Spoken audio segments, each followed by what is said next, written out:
reset a little bit? And is there a level of satisfaction, like these 3 final games, or you're at home for you guys to figure it out? Yeah, I mean, it's a great place to play. We know that. We know we have an advantage when we're playing in front of our fans, the energy and momentum that they can bring and how they can shift the game for us. So it's a great opportunity for us to get right here in our own building. Great opportunity to control our own destiny, right? Our responsibility is take care of the business that's in front of us. We take care of the business that's in front of us, and we'll be fine, even through all the ups and downs. So it's a great opportunity for us. We just have to take advantage of it. Several of the guys I just mentioned, best brand of basketball and pace kind of in the same sentence. How does pace fit into kind of the ecosystem of what you guys are trying to, I guess, build on here in the final 3? It's a priority, but it's the pace that we decide and not the pace that the league records, right? Like the league records pace at how quickly you get a shot up. That's not our intent. Our intent is to play quickly but not be hurried and not rush offensively, right? And then the pace doesn't stop once the ball crosses half court. We want to continue to move the ball, play with thrust, and make people chase us, and then continue to try to create open looks for one another. Do you guys track it then separately, differently than how the league does it? We do. I mean, we do different things with it, right? We track, how quickly the ball gets across half court, how quickly our first pass happens once we cross half court, those types of things. But even past that, it's a lot of the eye test of how much ground guys are covering, how quickly they're moving, and how forceful they're playing, how often we touch the paint. Like those are all things that we pay attention to as well. Chris. Hey, JB. What's up, Chris? Along those lines, is there a time on the shot clock that you want to be in your offensive set by? We want to try to get the ball across half court by 21 on the clock, and we feel like we're at our best when we do that. And you've talked recently about some of the slippage offensively, some of the slippage defensively.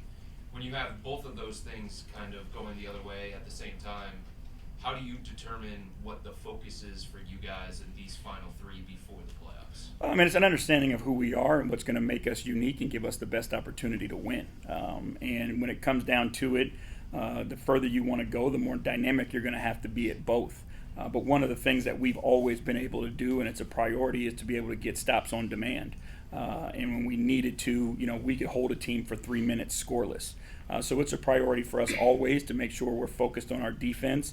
We get that part right, but that doesn't mean we're going to slight what we need offensively, right? Like we continue to work on our spacing, understanding our how our opponents are defending us, how we can attack those different things. So it's something that we prioritize and try to get as much of it as we can in both. You have a month like we had. You just don't get a lot of practice time, and it's typical NBA. Like if you don't get practice, there's always that slippage, and so now we just need to find the time to rebound and kind of continue to work at it. When it comes to that on defense, what specifically are you noticing on film that is leading to that? It's more controlling the ball. I'm looking at small things like feet positioning, and when we're at our best, whether it's in pick and roll or closeouts, we're allowing too many people to get past us and get to the middle of the floor and get to the paint. And now our big guys are having to help earlier and more, and then the backside is activated. But if we can do the job, in small spaces, one-on-one, and eliminate, straight line baseline drives or paint touches, period, then that gives our defense an opportunity, to be successful. Hey, Joe. Have you seen the Grizzlies injury report? Yeah. I mean, I know throughout the years, whether it's load management or maybe sometimes guys are actually hurt, and you might go against a team that's missing 4 or 5 starters. They have 12 guys on the injury report. How do you even prepare for a game like that when you don't know the players? And is there a level of concern just because of the unknown? Yeah, I mean, you always have the utmost respect for your opponent, right? They're in the NBA.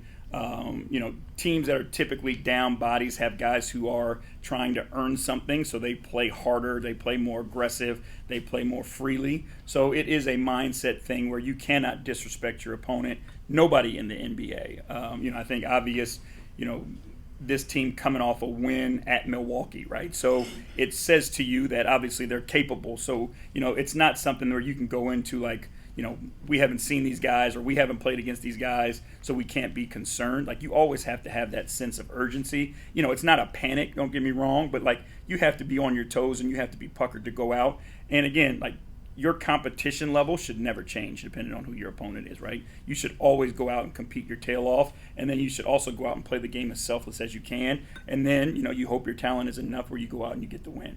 And then with your team, how's everyone's spirit right now? How hard has it been to hold everybody together? I mean, it's been tough. We are fortunate that we have really high character human beings. But all this stuff like life and sport, it's hard, right? And emotions are a part of what we do. What I feel like is, in having conversation with our guys, is, the ability to move on and face what's in front of you and still seek the opportunity that's in front of you.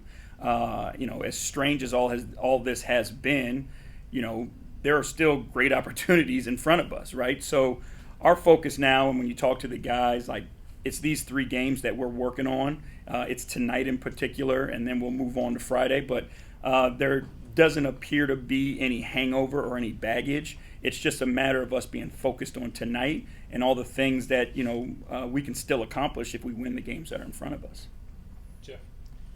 JB, how do you, in these last 3 games with Donovan Mitchell's knee, how do you foresee using him in these last 3 games? We're going to give him the opportunity to play. I think the games that we played in recently here, he's gotten his minutes up. It's something that he wants to do, something he feels like he needs to do in order to prepare for where we're going. And these are always conversations that we have. Like, these guys know their bodies better than we do or than anybody does. So, obviously we're paying close attention to it.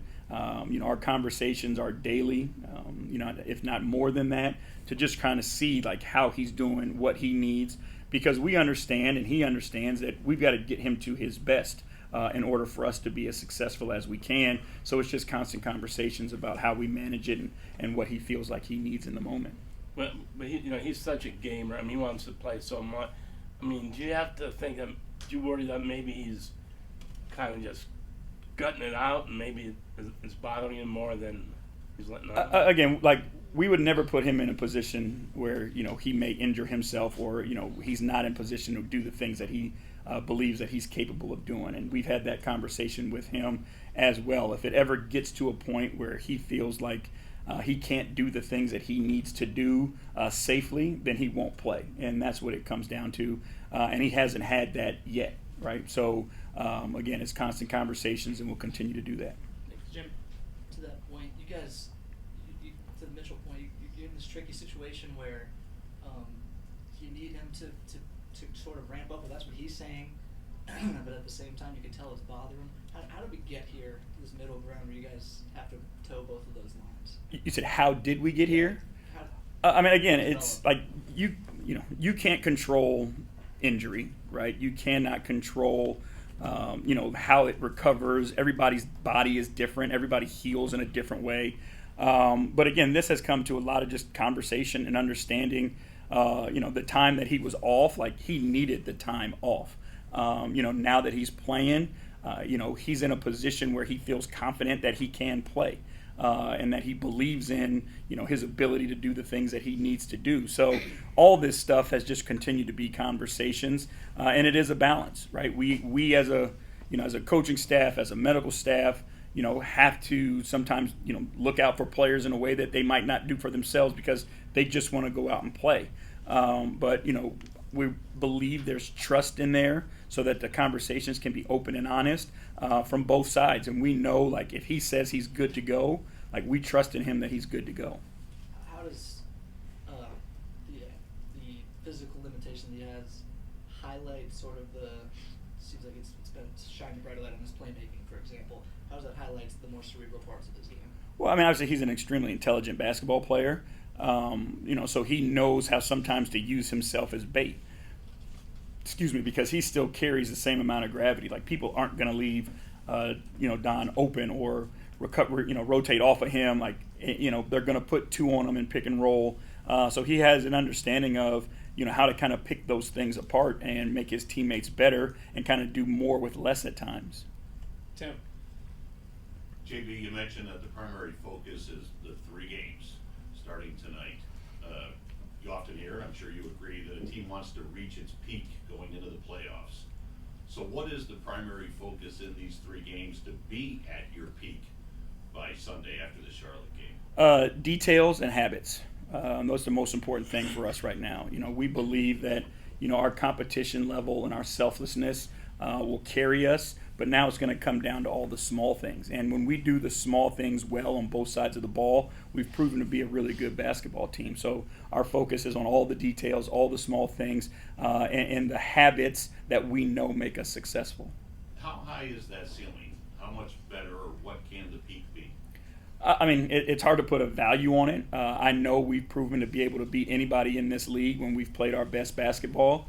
You know, so it's a matter of, again, can we hold ourselves to that standard? You know, 1 for these last 3 games, and then to go get 4 games in a series. So that's our focus, and we're going to try to do that to the best of our ability. Okay, let's go wrap with Coach.